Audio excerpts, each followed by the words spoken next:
friends, welcome to our channel Biology NEET 2. இன்னைக்கு நம்ம சேனல்ல என்ன பார்க்க போறோம்னா இப்போ NEET எக்ஸாம்க்கு நீங்க எல்லாரும் ரெடி ஆயிட்டு இருக்கீங்க. NEET 4 நமக்கு May 4 வந்து NEET 2025 ஓட UG எக்ஸாம் நீங்க எல்லாம் அப்பியர் ஆக போறீங்க கரெக்ட்டா. சோ இப்போ நம்ம வந்து எக்ஸாம் ஹால்க்குள்ள போகும்போது நம்ம கையில எதுவுமே இருக்க கூடாது. பென், பேப்பர் அது இதுன்னு எதுவுமே இருக்க கூடாது. பட் ஒரு 4 டாக்குமெண்ட்ஸ் வந்து கண்டிப்பா நம்ம கிட்ட என்ன செய்யணும் இருக்கணும். அந்த 4 டாக்குமெண்ட்ஸ் எதெல்லாம் அப்படின்னு நம்ம பார்க்கறோம். அட் தி சேம் டைம் பேரண்டோட ரெஸ்பான்சிபிலிட்டி என்ன அதே நம்ம பார்க்கலாம் சரியா. ஃபர்ஸ்ட் இப்போ ஒரு குழந்தை வந்து நம்ம பசங்க வந்து என்னது எக்ஸாம் எழுத போறாங்க.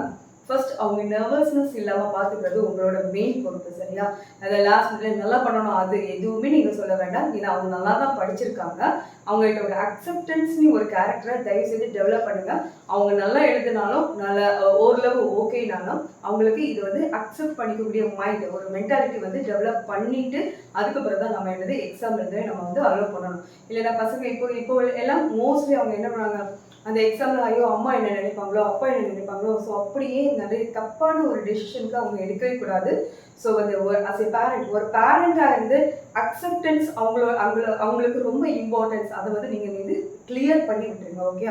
இதுக்கு அடுத்தது ஒரு பேரண்டாக ஸோ May 4 அன்னைக்கு அதுக்கு முந்தின நாள் நீங்கள் என்ன பண்ணணும்னா என்னென்ன டாக்குமெண்ட்ஸ் வேணுமோ அதெல்லாம் செப்பரேட்டாக கரெக்டாக என்ன பண்ணுங்க எடுத்து வச்சிருங்க. ஸோ அந்த டாக்குமெண்ட்ஸ் தான் இதெல்லாம் நம்ம பார்க்க போகிறோம். இன்னொன்று என்னன்னா நல்ல ஞாபகம் வச்சுக்கோங்க, நம்மளுக்கு எக்ஸாம் வந்து நம்மளுக்கு 2 மணிலேருந்து 5 மணி வரை ஓகேயா. ஸோ இந்த 2 மணிலேருந்து 5 மணினா இந்த ஃபைனல் மினிட்ல 1:30க்கு நம்ம எல்லாத்தையும் என்ன பண்ணுவாங்க உள்ளே போய் அரேஞ்ச் பண்ண வச்சுருவாங்க. அதுக்கு முன்னாலே நம்மளுக்கு என்னது அந்த கிளியரன்ஸ் அந்த டெஸ்ட் எல்லாம் என்ன பண்ணிட்டே இருப்பாங்க சரியா.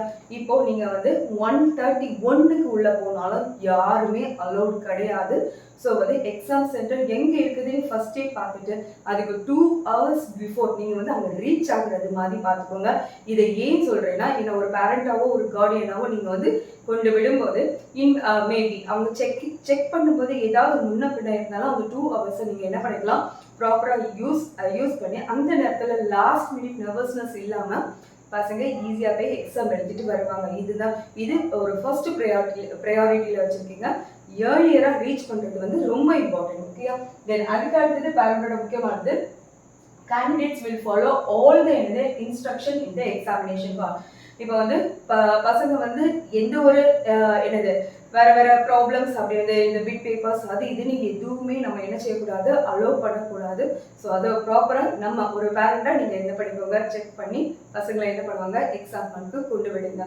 தென் இது இப்போ என்னென்ன டாக்குமெண்ட்ஸ் வேணும் அதை வந்து கண்டிப்பாக நீங்கள் தெரிஞ்சுக்கணும். ஃபர்ஸ்ட் பார்த்தீங்கன்னா அட்மிட் கார்டு. இந்த அட்மிட் கார்டு இன்னும் வரலையே அப்படின்னு நீங்கள் பயப்படாதீங்க.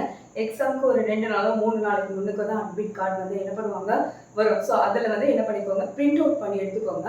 இப்போ பிரிண்ட் அவுட்ல எனக்கு கிட்டத்தட்ட 4 பேஜஸ் இருக்குது சரியா. அந்த 4 பேஜில் ஃபர்ஸ்ட் பேஜ் என்ன இருக்கணும் அப்படின்னு பார்த்தீங்கன்னா ஒரு பாஸ்போர்ட் சைஸ் ஃபோட்டோ ஓகே. உங்களோட பாஸ்போர்ட் சைஸ் ஃபோட்டோ என்ன பண்ணிக்கணும்னா அந்த ஃபர்ஸ்ட் பேஜில் பேஸ் பண்ணி அட் த சேம் டைம் உங்களோட லெஃப்ட் தம் இம்ப்ரெஷன் இந்த ரெண்டுமே இருக்குதான்னு என்ன பண்ணிக்கோங்க செக் பண்ணிக்கோங்க ஓகே. இது ஃபர்ஸ்ட் பேஜில். அப்போ செகண்ட் பேஜில் என்ன பண்ணணும்னா ஒரு போஸ்ட் கார்ட் சைஸ் ஃபோட்டோ அது எஸ்பெஷலி அந்த இது கொடுத்துருக்காங்க டைமென்ஷன்லாம் கொடுத்துருக்காங்க.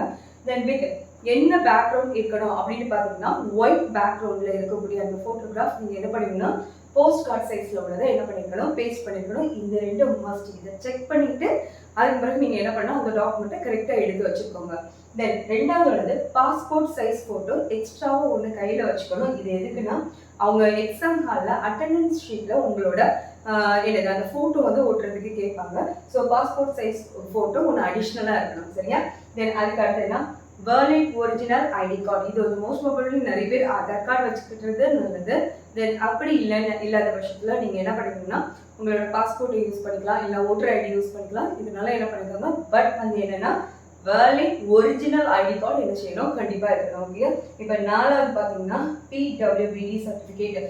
இது வந்து நீங்கள் ஏற்கனவே அப்ளை பண்ணும்போது அதில் இண்டிகேட் பண்ணியிருந்தீங்கன்னா கண்டிப்பாக இந்த சர்டிஃபிகேட்டும் உங்கள் கையில் இருக்கணும் ஓகேயா. ஸோ ஒரு பேரண்டாக நீங்கள் என்னதெல்லாம் பார்க்கணும் அட் த சேம் டைம் என்னென்ன டாக்குமெண்ட்ஸ் எல்லாம் ஸ்டூடெண்ட்ஸோட கையில் இருக்கணும். இதை வந்து ஞாபகமாக அதுக்கு முதல் நாளே எடுத்து வச்சுக்கோங்க.